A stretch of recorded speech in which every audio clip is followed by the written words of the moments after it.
Welcome back to Views with Future Jennifer News. This is Jerome Hughes, and if you haven't done so already, go ahead and subscribe to the channel and click the bell notification so that way you'll be notified of future uploads and updates. So, coming in from Deadline, we're reading that Disney has just elevated Sonia Coleman to Chief Human Resources Officer, who's replacing Paul Richardson. Okay, so it says here that Disney is promoting HR executive Sonia Coleman to Senior EVP and Chief Human Resources Officer effective April 8th and reporting to CEO Bob Iger.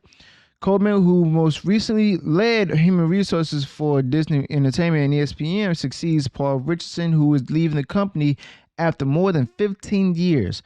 In the HR job, she'll lead Disney's human resources strategy, global talent acquisition, leadership development, diversity and inclusion, organizational design and cultural development, employee education and development, compensation and benefits, HR operations and technology, and global security. Coleman joined Disney in 2008 as VP Human Resources, Disney Consumer Products, a role she had for 8 years. At Disney Entertainment, she oversaw the HR function.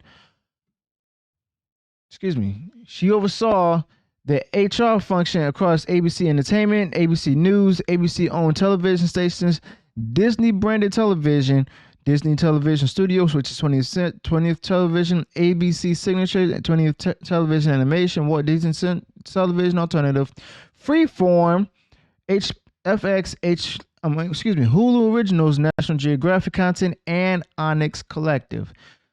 So it was also quoted here by Iger, which says Sonia is widely respected across the company as a gifted leader and strong advocate for our employees.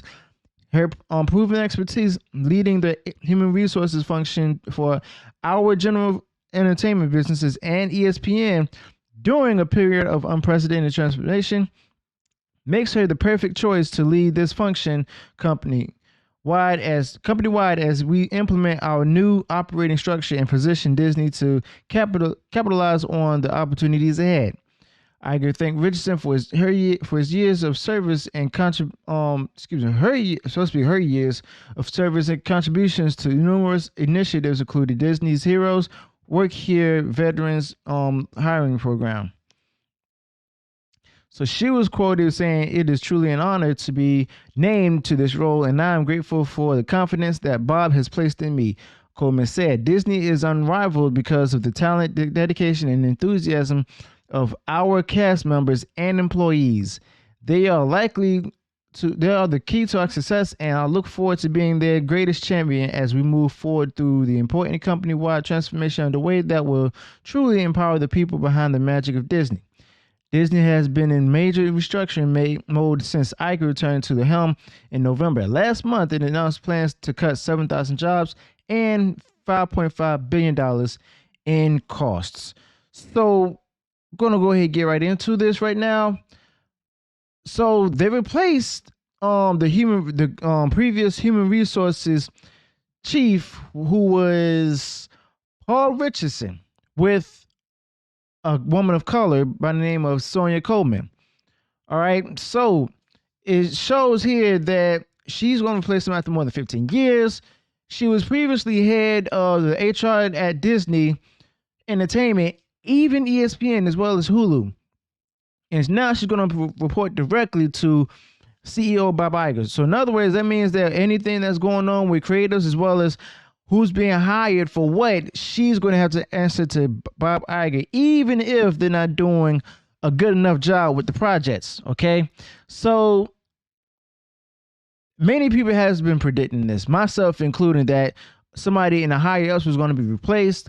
And there's many Disney insiders out there that's been revealing their evidence for the previous few months, or for like a lot of months, if you will. Disney is currently trying to revamp not only its image, but the company itself, including the human resources system.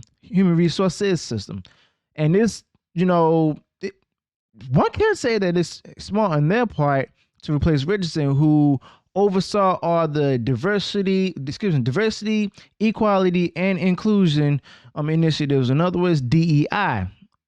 With an African American woman, like, Coleman herself, as Disney can continue to dismantle the different woke elements inside of human resources by replacing the last person to do that with someone who woke activists would be afraid to attack directly on diversity grounds.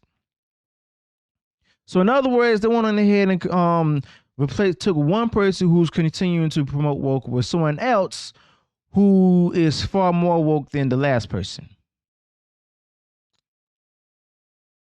Well, many clickbaiters out there still stating that there's no changes that's being made. They keep denying that any changes are being made at Disney, but we're seeing the evidence is right there before our eyes, and we're seeing it for ourselves. But me, on the one hand, I think it's pretty dumb to replace somebody who promoted woke initiatives with someone who promotes even more woke initiatives much harder. Otherwise, they're going to lose a lot more money. Let me know your thoughts about this in the comments below. Also, let me know what went wrong in the video. Go ahead and feel free to add any additional comments to anything that I did not touch up on before related to this topic. Also, if you have done so already, go ahead and subscribe to the channel and click the bell notification so that way you'll be notified of future uploads and updates. And be sure that if you enjoyed this video, go ahead and smash that like button, and also go ahead and share it far and wide across social media. Like I said, if you enjoyed all my content I put out there, go ahead and subscribe to the channel and click the bell notification so that way you'll be notified of future uploads and updates. Until then, peace.